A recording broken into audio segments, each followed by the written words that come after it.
ጤና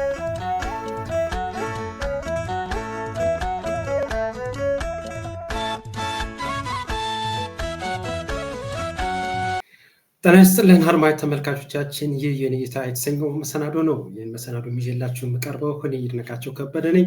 አድማጭ ተመልካቾቻችን እንግዲህ ዛሬ ከኔ ጋር ቆይታ የሚኖራችሁ አልፎ አልፎ እንግዲህ የኔታ በተሰኘው መሰናዶ በሀገራችን ወቅታዊ ፖለቲካዊ፣ ማህበራዊ፣ ኢኮኖሚ ጉዳዮች ላይ የተለያዩ ሀሳቦችና መረጃዎችን ትንታኔዎቻችን አጠር ባለ መልኩ ለእናት ለተመልካቾች ይመጥናል ይሆናል በሚለው መልኩ ተዘጋጅቼበት አንዳንድ ሀሳቦችን መረጃዎችን የማጋራችሁ ነው የሚሆነው። እስከ መሰናዶ ፍጻሜ ድረስ አብራችን ቆዩ።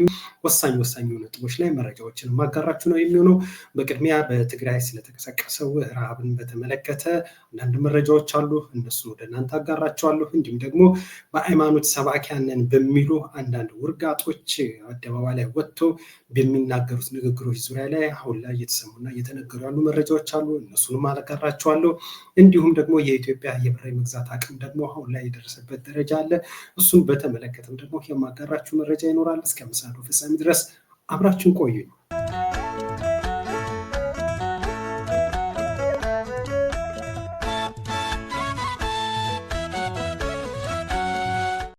ተመልካቾች እስኪ ዛሬ ከእናንተ ጋር በኔታ በተሰኘው መሰናዶ ቆይታ የምናደርግባቸው ወሳኝ መረጃዎች አሉ። እነሱ መረጃዎች ናቸው ማጋራችሁ። በመጀመሪያ በትግራይ የተቀሰቀሰው ወይም ደግሞ አሁን ላይ እየተሰማ ያለው ረሃብን በተመለከተ ነው። እስኪ አንድ ቪዲዮ ላሳያችሁና አንዳንድ ሀሳቦችን እሱ ላይ የምጨምርላችሁ ነው የሚሆነው። እባካችሁ ወገኖቼ፣ ዓለም ሁሉ ይድረሰን እባካችሁ፣ እየሞትን ነው።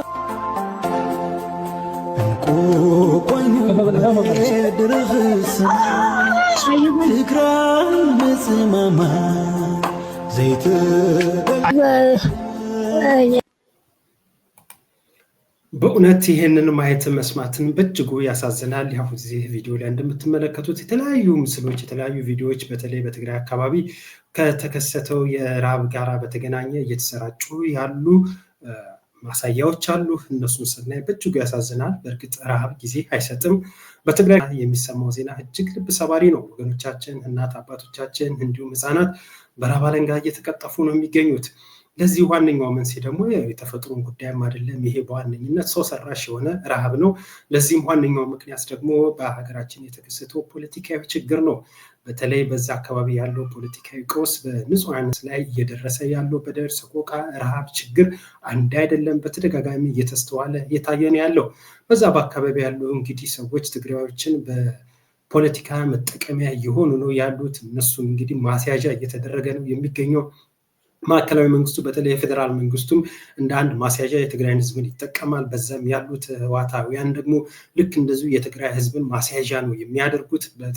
ጦርነቱ መወራረጃ፣ የጦርነቱ ማሸነፊያና መሸነፊያ ዋናው ፖለቲካው ማጠንጠኛ ህዝቡ እየተደረገ ነው ያለው። ህዝቡ በግራና በቀኝ እንደ ማስያዣ እየተቆጠረ ለእንደዚህ አይነቱ ቀውስና ለእንደዚህ አይነቱ አሳዛኝ ረሃብ እየተጋለጠ ይገኛል።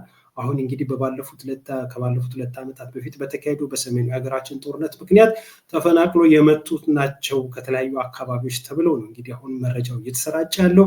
እነዚህን የተፈናቀሉ ዜጎች ደግሞ በተመለከተ ደግሞ ወደ ቦታቸው እንዲመለሱ ከእሱ ጋር ተያይዘው ያለው ነገር ራሱን የቻለው ፖለቲካዊ ችግሮች ያሉበት ናቸው እና ለዚህ ፖለቲካዊ ችግሮች ማስፈጸሚያ እንዲሆን ተብለው እንዲህ የምታያቸው ንጹሃን ለእንደዚህ አይነት ለከፋ ችግር እንዲጋለጡ እየተደረገ ነው ያሉት። በተለይ በዚህ ነገር ላይ ህወሓት ከፍተኛውን ሚና እየተጫወተ ነው ያለው ለዚህ አሉታዊ ተግባር። እንዲሁም ደግሞ አሁን ላይ ያለው የአገዛዙ ስርዓት የብልጽግና መንግስትም በዚህ ጉዳይ ላይ የራሱ የሆነ ሚና አለው። እንግዲህ የብልጽግና መንግስትም ህወሓትም በግራና በቀኝ ለሚያካሄዱት ፖለቲካዊ ውጥረትና አሸንፎ ለመውጣት በሚያደርጉት ጥረት እነዚህን ንጹሃንን እንደ ማስያዣ እየቆጠሩ ነው የሚገኙት። ይህንን በተመለከተ በተለይ በትግራይ ፖለቲካ ጉዳይ በንቃት የሚታወቁ በአካባቢው የሚንቀሳቀሱ ፖለቲከኞች፣ የማህበረሰብ አንቂዎች እንዲሁም ደግሞ በሰብአዊ መብት ጉዳዮች ላይ የሚሰሩ ባለሙያዎችን በተመለከተ እንግዲህ ወደፊት ለእናንተ ለአድማጭ ለተመልካቾቼ በነጋሪት ቲቪ በልዩ መሰናዶ እንግዶችን ይዤ የምቀርብና በመረጃ በማስረጃ በዚህ ጉዳይ ላይ ሰፊ ትንታኔ ነው የምንሰጠው የሚሆነው።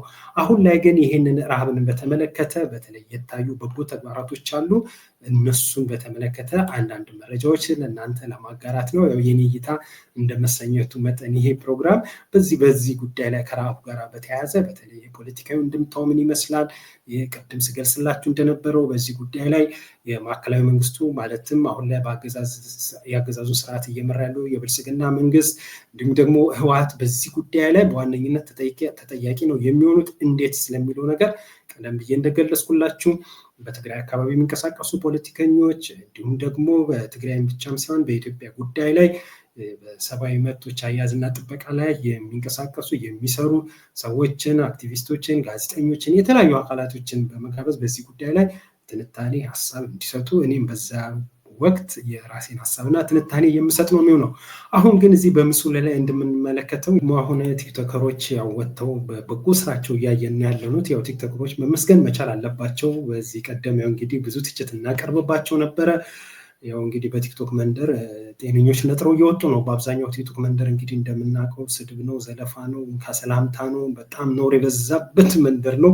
በዚህ ነገር ላይ አለፍረት በደንብ በቃ ጊዜያቸውን ሰጥተው ሳይደበቁ ራሳቸውን በካሜራ ፊት አስቀምጠው ብዙ ዘግናኝ ሰቅጣጭ እንደውም ለራስም ለቤተሰብም ለወገንም ለሃይማኖትም እንዲህስ ነገር እንዴት ነው ብለን እስክንጠይቅ ድረስ ወጥተው በብዙ መልኩ የምናያቸው ቲክቶክ መንደር ያሉ ሰዎች እንዳሉ ሆኖ ደግሞ በበጎ ስራቸው የምናውቃቸውን ደግሞ አሉ። ቲክቶክ መንደር ያው በህግ፣ በጤና፣ በስፖርት፣ በቴክኖሎጂ እንዲሁም በፖለቲካ፣ በማህበራዊ፣ በኢኮኖሚ ጉዳይ መረጃዎችን ትንታኔ የሚሰጡ ደግሞ አንቱታን ያተረፉ ምርጥ ሰዎችም አሉ። እነሱ ለመከታተል እንግዲህ እኛም እዛም አለን አንዳንድ ሀሳቦችን ለማጋራት እኔም በሆን እዛ አገኛለሁ።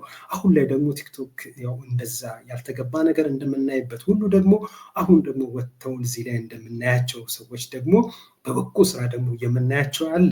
ለምሳሌ በረሃብ ለተጎዱ ወገኖች አዶናይ በብዙ ሚሊዮን ብር እያሰባሰበ እርዳታ እንዲደረግላቸው ጥሪ እያደረገ ይገኛል። ይሄ ይበል የሚያሰኝ በጎ ተግባር ነው። እንዲሁም በቅርቡ ከስር የተፈታው ጆን ዳንኤልን በዚህ ጉዳይ ላይ የነቃ ተሳትፎ አድርጓል። ሌሎችም ቲክቶከሮችም አሉ በዚህ ጉዳይ ላይ የሚገርም ተሳትፎ እያደረጉ ያሉት። እንዲሁም ደግሞ አስታዋሽ የሌላቸው በደብረ ብርሃን ከተማ ከወለጋና አካባቢ ተፈናቅለው የሚገኙትን በተመለከተ ወገኖቻችን ደግሞ ታኩር ሄዱ ደግሞ በመጠየቅ እርዳታ እንዲደረግላቸው የሚገርም ንቅናቄ እየፈጠሩ ነው ያሉት። ስለዚህ ቲክቶከሮች በቲክቶክ ላይ ያላችሁ አንቂዎች፣ በዛ ላይ የነቃችሁ ጎበዝ የሆናችሁ ልጆች ለዚህ ለበጎ ተግባራችሁ በእውነት ምስጋና ይገባቸዋል እና እጅ ነስተናል፣ ምስጋና ይገባቸዋል። በርቱ ለማለት ነው። ሌላው እንግዲህ አሁን ደግሞ ከሰሞኑ ያየነው እና የሰማነው ነገር ደግሞ ምንድነው? በተለይ ይሄ በሃይማኖት ጉዳይ ላይ የምናየው ነገር እጅግ አሳሳቢ ደረጃ ላይ ደርሷል። ለምሳሌ አሁን እስኪ አንድ ላሳያችሁና ምን እንደሚል እስኪ ከዛ በኋላ የእናንተንም ትዝብት የኔንም ሀሳብ የማጋራችሁ ነው የሚሆነው። ከሰላሌ አገሩ የጠንቋይ ሀገር ነው፣ የመተተኛ እና ከዚህ በፊት መስክሬ ነበር። አረ ነው ከሰላሌ አገሩ የጠንቋይ ሀገር ነው። ይሄው ሀገሩ የት ነው? ሰላሌ የመተተኛ ሀገር የጠንቋይ ሀገር ነው ይላል። ሌላ አንድ ቪዲዮ ልጨምርላችሁ እና እስኪ በዚህ ጉዳይ ላይ የኔ የግል እይታዬን የማጋራችሁ ነው የምሆነው።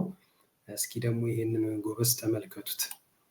ሰሜን አካባቢ የሚሰራ አጋንንታዊ ኃይል የትም ቦታ የለም። አገሪቱን ስለሚወዱ ሌላ የሚጎበኝ ቦታ የለም። ቀጥታ መጥተው ፊልም አክተሮች፣ ዘፋኞች ወደ ሰሜን የሚሄዱት ምን የሚጎበኝ ቦታ ጠፋ? እኛ ሀገር ኧረ እየተዋወቅን እኛ አይናችን የተከፈተ ሰዎች ነን። እዛ ቦታ የሚሄዱት ይኸው ቃል ኪዳን ማደሻ ስፍራ ስለሆነ አንዱ ቦታ ስለሆነ የዛ ዘንዶ ሲገለበጥ ነው የኢትዮጵያ በረከት በኃይል የሚወጣው።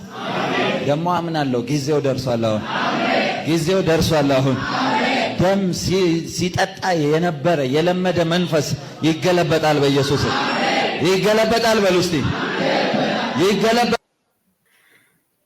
ተመልካቾች እንግዲህ እንዳያችሁት ነው።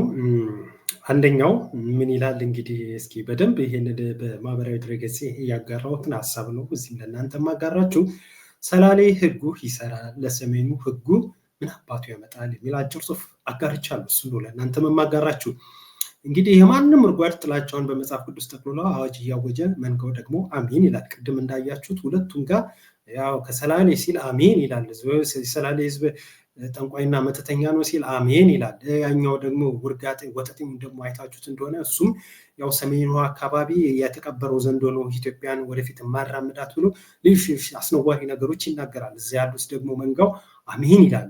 እንግዲህ አስቡት ከሳምንት በፊት አግድም አደግ የሆነው ወጠጤ ቀይ የለበሰው የሰሜኑ ዘንዶ ብሎ ሲናገር የነበረው ሀገራችን ቀብሮ ያስቀራት በሰሜኑ ኢትዮጵያ ክፍል የዘንዶ መንፈስ ነው፣ ሰሜኑ የጠንቋዮችና የመተተኛ አገር ነው እያለ በኖሩ ሲዘባበት ነበር።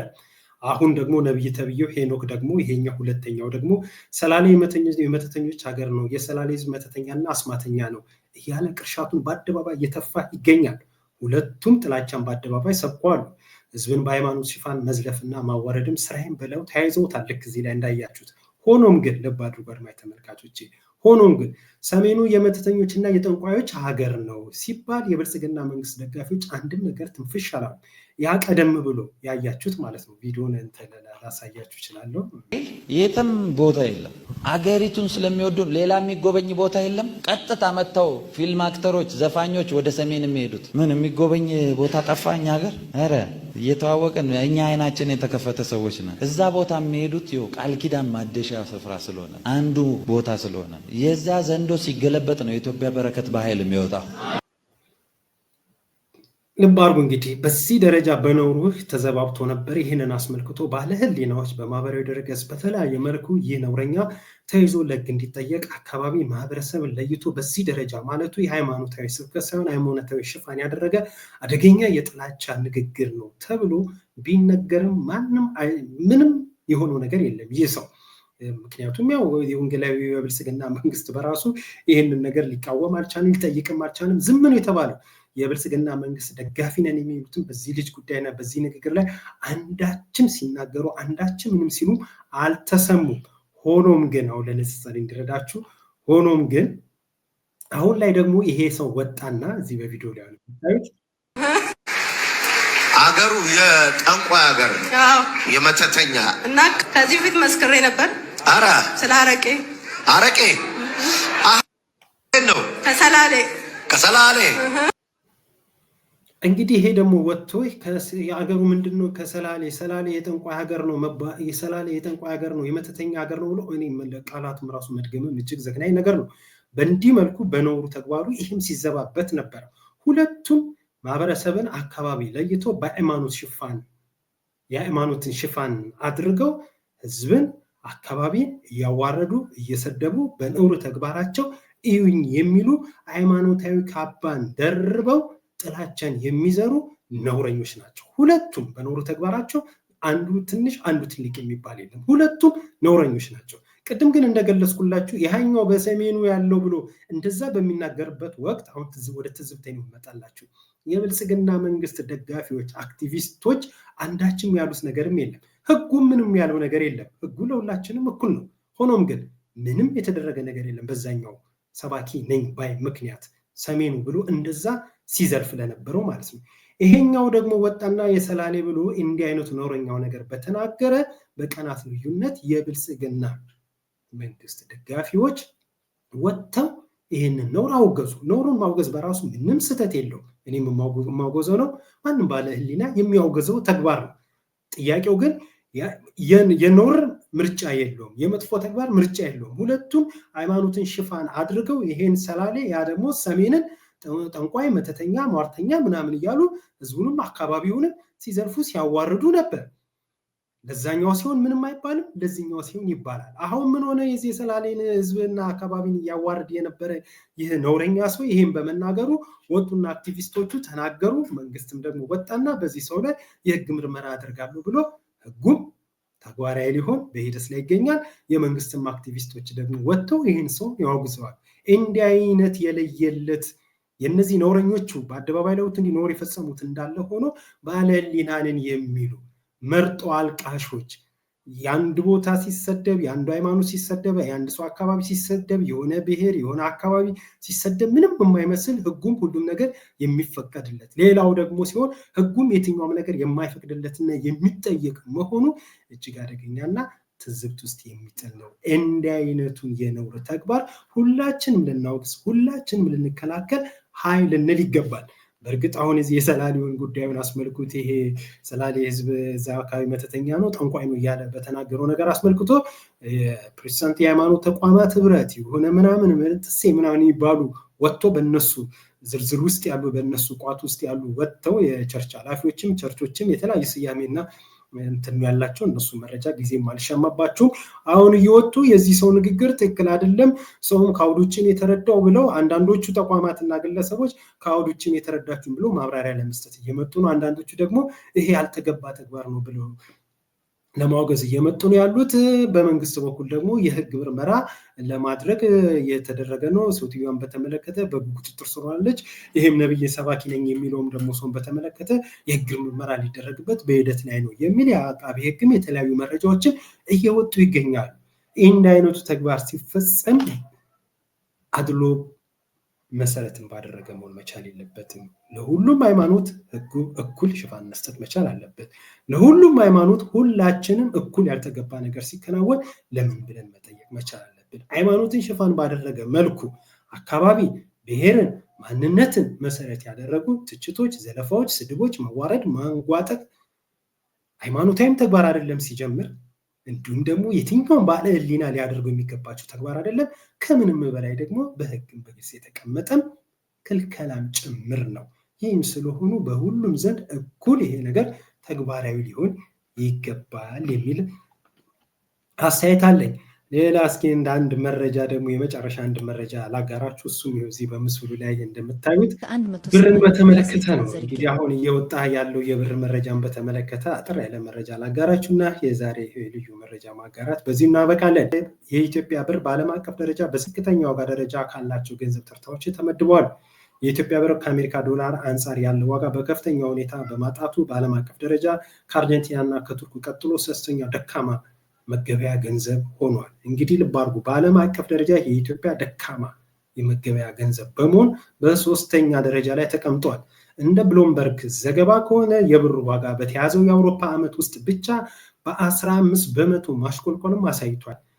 የኢኮኖሚ ባለሙያዎች እንደሚጠቁሙት ከሆነ የብር ዋጋ ቀጣይ ዕጣ ፈንታ የኢትዮጵያ ካለባት የውጭ ዕዳ ግሽበት ጋራ በቀጥታም የተቆራኘ ነው ብለዋል።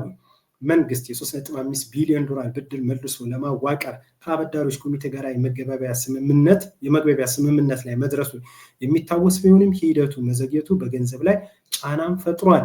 ባለፉት ጥቂት ወራት የታየው የብር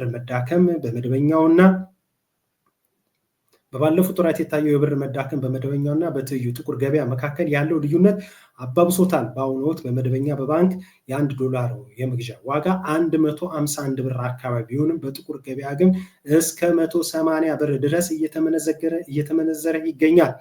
ይህ የገንዘብ ዋጋ መዳከም በሸቀጦች ዋጋና በአጠቃላይ የኑሮ ውድነት ላይ የሚያሳድረውን ተጽዕኖ በከፍተኛ ሁኔታም እየተስተዋለ ይገኛል። እንግዲህ የብር መረጃን በተመለከተ ማጋራችሁ መረጃ ይሄ ነው የሚሆነው። አድማጭ ተመልካቾች የዛሬው የኔ እይታ በተሰኘ የማጋራችሁ መረጃ ይሄንን ይመስላል። ወደ ኋላም አካባቢ የሚኖሩ መረጃዎች ካሉ ለእናንተ እንዲሁ የማጋራችሁ ነው የሚሆነው። ለእስካሁን ለነበረን ቆይታ እጅግ አድርጌ አመሰግናለሁ። ዳግም በሌላ መረጃ እንዲሁም መሰናዶ እስክንገናኝ ድረስ ሰላም ቆዩ።